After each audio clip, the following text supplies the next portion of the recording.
और देखिए, इस बीच एक और बड़ी खबर सामने आ रही है। बिहार झारखंड सीमा पर बड़ी मात्रा में कोडेन सिरप बरामद हुए हैं।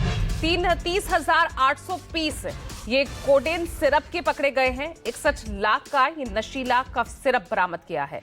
हालांकि इस मामले में 2 लोगों को गिरफ्तार किया है और उनसे कड़ाई से पूछताछ की जा रही है। 2 ट्रकों से ये 61 लाख का नशीला कफ सिरप बरामद किया गया है। बड़ा एक्शन लिया गया है, बड़ी कार्रवाई ये की गई है। बड़ी खेप इस जहरीले कोडेन कफ सिरप की जब्त की गई है। 30,800 पीस बिहार झारखंड बॉर्डर से। तो आप सोचिए कितनी बड़ी कामयाबी इसे पुलिस के लिए कही जाए।